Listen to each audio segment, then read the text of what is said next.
Maglilinis po tayo ng throttle body. Ayan po, tatanggalin natin yan. Ayan, lilinisin po natin yan, throttle body. Marami na siya eh, pumapalya-palya. Ayan.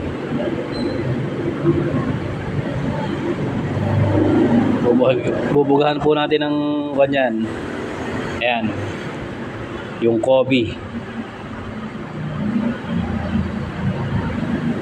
Panglinis yan, panglinis po yan. Napaka-itim na po niya, oh. Dami yung dumi.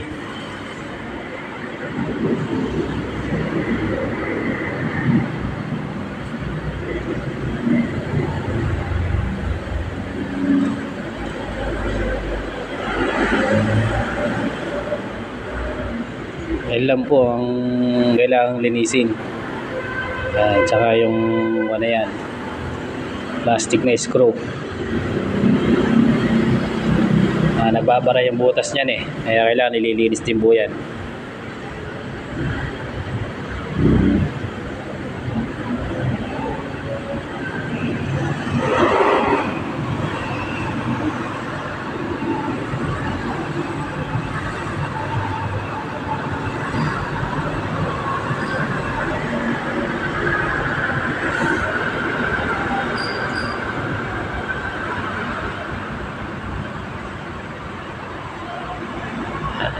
Yan, marami lang po yan. Ang dami na ng carbon. Yan, oh, kaitim. Oh, itim na lumalabas.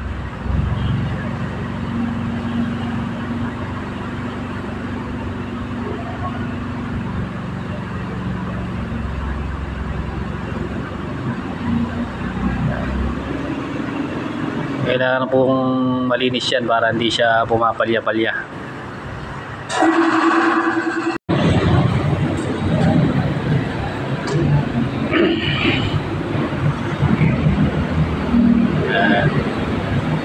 Tsaka po kailangan hanginan para malis yung nakakapit na Kobe, yung panglinis. Malamig po kasi yan, nagtutubig-tubig.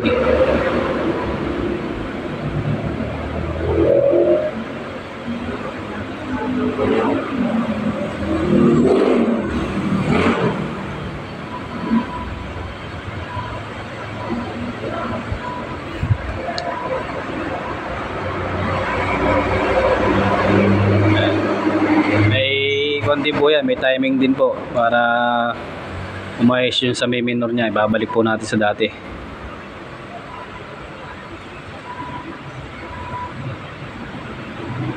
Yan yung o-ring, babalik na po natin yung o-ring.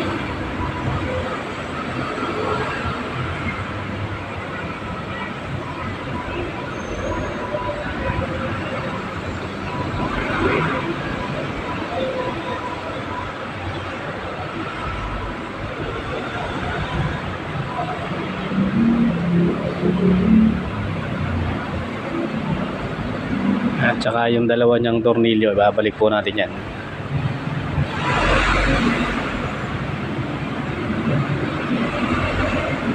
Iikpitan na lang po natin yan.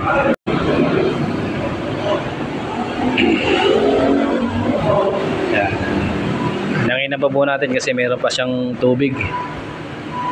Moist. Yan. Kabit na po natin sa kanyang makina.